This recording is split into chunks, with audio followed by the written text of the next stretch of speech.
Alright, anyways, this is serious. Night seems to fall, and I'll find a way. I was 14, Denise was 16. She took 2 hours and 3 buses to get to my house. Her parents are Mexican and Swedish. My family's Brazilian and cool like that. We got to bed and I forced her. She felt reluctant and I liked it. Afterwards she cried and I asked her, "What's wrong?" And she said, sorry, my mom just called me right now.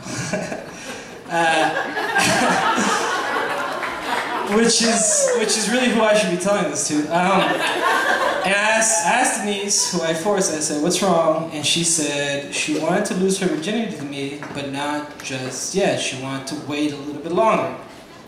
She wanted to do it, not yet. She wanted to wait, and I didn't flinch. I didn't think much about it.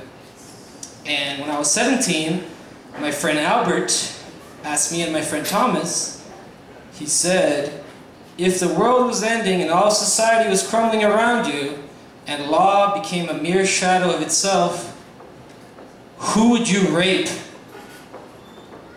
And Thomas had an answer, and Albert had an answer, and I had an answer. Not a question, I had an answer. And I didn't think about it then, and I didn't think about it with my girlfriends after that. All those beautiful women that I got to meet throughout the years. I thought I was being honest by telling them stupid things. I told Maria that I'm pro-Anna, and for those of you who are not aware of this, anorexia is a disease and an addiction. I thought it was a joke, in my head. But it was a rule in her head, not a joke. And it was because I said that. And she spent 2 years trying to live to the standards of a joke I made. Sorry, my mom's calling again. 1 second. Mom, you're the best. When you're the master, you don't recognize your own validation. People around you seek your approval, and they do things to please you. Because they think you want certain things that you say out loud. Because of what you say and how you act, you compare yourself, and they go to the mirror or the computer screen or in public, or they try to look at your eyeball and see what you're looking at. And in passing, I made that a joke. Sorry, Mom is really. So then I turned 23, and then I read Chris Krause, Bell Hooks, Kate Zambrino, Roxanne Gay. Wow!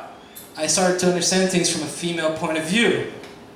I realized the impact of my own masculinity. The femininity around me is impacted by that. I affect all of it. Because I'm an explosion. It's not tough to imagine the male ego. Power, prowess, substance. I was always told to do what I want to do. Don't show your emotions. Don't cry. Just be yourself. Picture a hammer.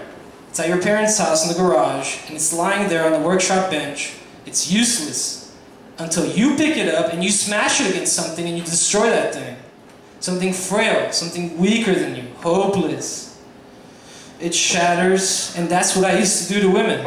As a man, for my ego, purpose, my smile, my face, my satisfaction, and my stupidity. For me to not care when someone challenges me, someone above me or with more money or more fame, I laugh at them. Because, I'm going to go home with a beautiful girl and who the fuck cares, right? And that's what makes me a clown, okay? That's what's made me a clown most of my life until I finally realized something. A sad clown. And for the same reason that I don't share, my emotions with people. And this is a really simple message to the men here in America, because we don't talk about sexuality at an early age. We like to just sweep it under the rug until that rug becomes a monster. Talk to your children, and if you are young and you have friends, talk to them. Don't let them have these ideas. You put them down. And I have nothing to say to women because I am done telling women what to do. Thank you.